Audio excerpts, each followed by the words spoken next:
On a perdu l'art de ne rien faire. Demande-toi, c'était quand la dernière fois que tu as vraiment rien fait? Je te parle pas de regarder Netflix ou de scroller ou d'écouter un podcast, mais vraiment de juste être là et de ne rien faire, ou bien d'être dehors, de marcher sans écouter de la musique, d'être juste sans essayer d'aller quelque part particulier, de juste marcher et de laisser tes pensées vagabonder. Ça nous arrive très peu souvent et je me souviens quand j'étais petite, je m'ennuyais très souvent et j'ai plein de souvenirs de moi qui m'ennuyaient chez mes grands-parents, de moi qui m'ennuyais dans ma chambre, de moi qui m'ennuyais en attendant que mes parents, daignent quitter, la soirée à laquelle ils m'avaient traînée. Il y avait plein de moments d'ennui comme ça et aujourd'hui, ils ont complètement disparu. Alors c'est facile de savoir pourquoi, c'est parce qu'on a un téléphone dans notre poche qu'on peut sortir au premier moment d'ennui. Mais le fait de ne plus avoir ces moments d'ennui ou ces moments de rien, ça a un coût réel. Et aujourd'hui, on va en parler de ce coût, parce que j'ai vraiment envie de célébrer cet art de rien faire et de vous encourager à ne rien faire. Donc c'est parti, on va se plonger là-dedans. Salut, salut, c'est Clem et aujourd'hui donc on va se pencher dans l'art de ne rien faire. On l'a perdu et c'est pas vraiment quelque chose qu'on a décidé, même si quelque part oui, parce que le fait de s'ennuyer c'est quelque chose d'activement déplaisant, c'est vraiment pas quelque chose qu'on aime. Il y a même eu une étude qui a fait beaucoup de bruit et qui a ensuite un peu décrié en 2014, une étude de Wilson qui montrait que les gens préféraient avaient en fait, quand on leur donnait le choix de juste rester seuls avec leurs pensées pendant 15 minutes ou de s'administrer un choc électrique, il y avait quand même une belle proportion de gens qui disaient: «Bah, je préfère, me donner un choc électrique» et ça avait fait pas mal de bruit et puis ça a été un peu l'interprétation selon laquelle les gens préfèrent, avoir de la souffrir plutôt que de rester, seuls avec leurs pensées.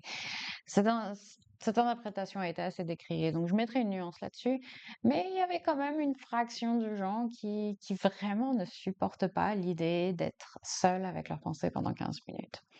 Et j'en connais quelques-uns comme ça. Je pense qu'on en connaît tous autour de nous, des gens qui clairement ne méditent pas et clairement le devraient sans doute.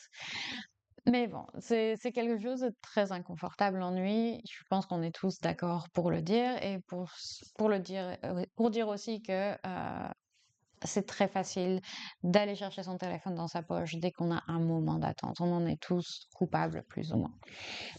Donc on remplit tous les temps morts, les files d'attente, les temps dans l'ascenseur, le feu rouge ou même aux toilettes.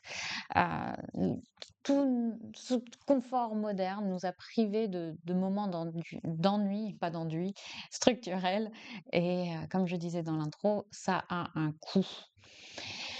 Ce qu'on perd quand on s'ennuie jamais, c'est, déjà la créativité.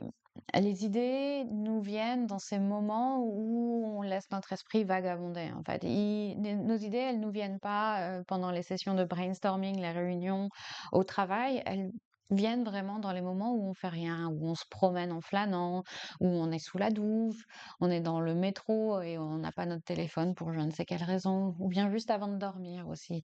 Perso, je vois vraiment en étant, quelqu'un qui a besoin de créativité, dans son travail, toutes mes idées, elles viennent pas quand j'essaye de trouver des idées. Elles viennent quand je vis, quand je flâne, quand je suis dans la douche, quand j'essaye de dormir.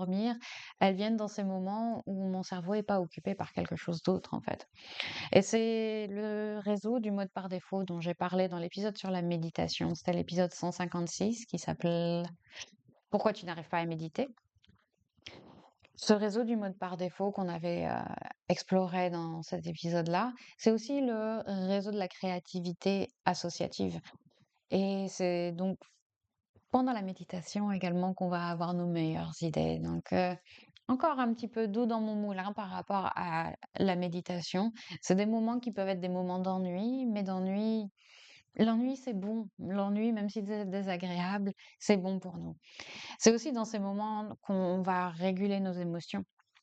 Si on n'a pas de temps de digestion, de temps où on peut vraiment process, où On peut, oui, analyser, intégrer ces émotions, elles s'empilent, elles sont pas traitées et on peut rester avec, des choses un peu rassis, un peu qui nous bouffent un peu en background, alors que si on se donnait le temps de digérer, de réfléchir, de laisser les choses se décanter, ça nous serait beaucoup plus, positif émotionnellement parlant.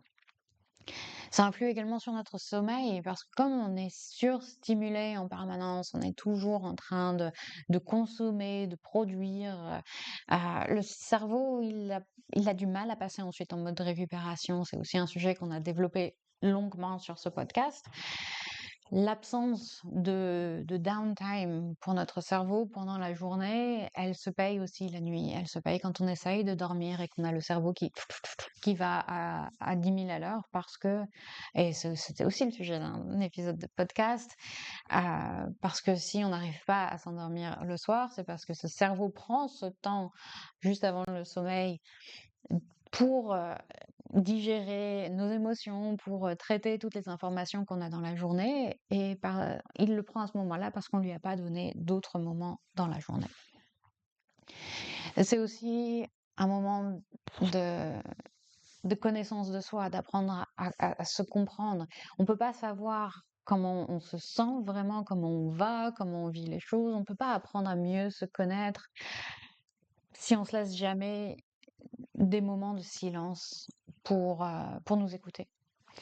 Et ces moments donc d'ennui, ces moments de méditation, ces moments de rien, ils sont tellement précieux pour apprendre à mieux se connaître et à nous écouter, à écouter nos pensées, à écouter ce dont on a vraiment besoin, à se poser ce genre de questions. Si on est toujours en train de consommer du contenu ou de produire ou de s'occuper des tâches du jour ou de travailler, on est toujours dirigé vers l'extérieur, l'extérieur, l'extérieur et on en oublie notre monde intérieur. Ce qui me renvoie encore à un autre épisode de podcast sur l'interoception que j'ai fait il y a quelques semaines.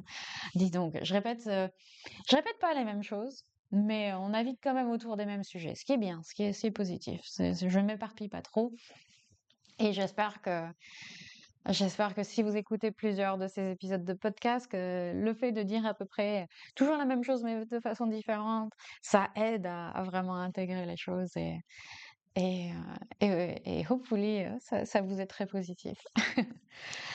Ce qui est important quand même, et c'est un point qui est peut-être évident, mais peut-être pas tant que ça, c'est qu'il y a une différence entre la relaxation passive et la relaxation active.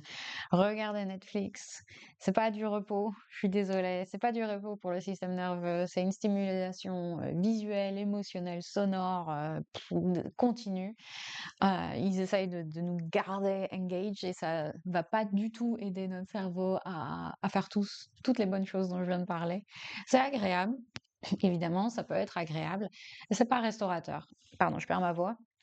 Le vrai repos parasympathique, ça demande un retrait de ces stimulations. Ça demande de ne pas être stimulé visuellement, émotionnellement, sonorement. Ça demande de pas faire grand-chose. Donc, comme je disais, c'est pas nécessaire d'aller faire une retraite silencieuse de 3 semaines, même de 3 heures.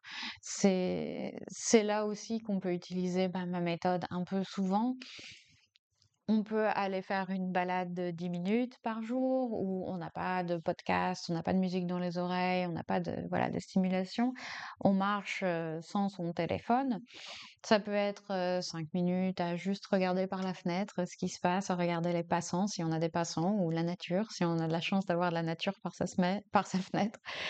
Ou ça peut être de prendre son café le matin sans écran aussi, de juste se poser, on prend son café, on souffle, on laisse le calme avant la tempête de la journée s'installer.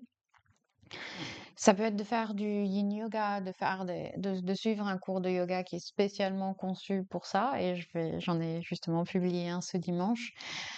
Un cours où on va rester dans des postures pendant plusieurs minutes, ce qui va nous donner l'occasion justement d'avoir ce vagabondage mental. Donc ça peut être, voilà, des micro-doses d'ennui, des micro-doses de rien. Hem, tout ça, ça peut être un excellent terrain d'entraînement au fait de ne rien faire. Et c'est difficile au début, c'est difficile parce que, je le vois notamment avec mes clients. Les premiers cours, quand je commence à suivre des gens et qui n'ont jamais fait du yoga, la posture finale de tout cours de yoga, c'est Shavasana et c'est, une posture de relaxation totale où on ne fait rien, justement, on est allongé au sol et on se laisse comme ça quelques minutes se reposer, rien faire, laisser l'esprit vagabonder. Et heu et je le vois bien que chez beaucoup de clients, notamment au tout début, c'est difficile. Ça gigote, ça même parfois, les gens se lèvent avant que je leur dise que c'est bon, on peut se lever et c'est bon, c'est fini, c'est assez. Au bout de 2 minutes, bon allez, maintenant on passe à la suite et c'est fascinant de voir le shift au bout de quelques séances. Shavasana, ça devient leur moment préféré. Le moment où je dis: «On va s'installer en Shavasana», ah! Ils se laissent, s'installer, s'allonger et ils adorent en fait et ça demande un peu d'entraînement du coup pour être à l'aise avec cette pratique. Mais, une fois qu'on y goûte, on se rend compte de tous les bienfaits de la chose et c'est difficile de s'en passer. Donc on va en faire l'expérience ensemble dans la séance que j'ai publiée ce dimanche. Des postures longues, pas beaucoup de consignes et le droit à l'ennui, le droit total à l'ennui, à la relaxation, au vagabondage mental et voilà. Et j'espère que ça vous fera du bien. N'hésitez pas à me dire votre ressenti, comme d'habitude, à me poser des questions, à me faire des commentaires, surtout s'ils sont gentils. Et moi, je vous retrouve la semaine prochaine pour un nouvel épisode. Merci beaucoup. Ciao, ciao.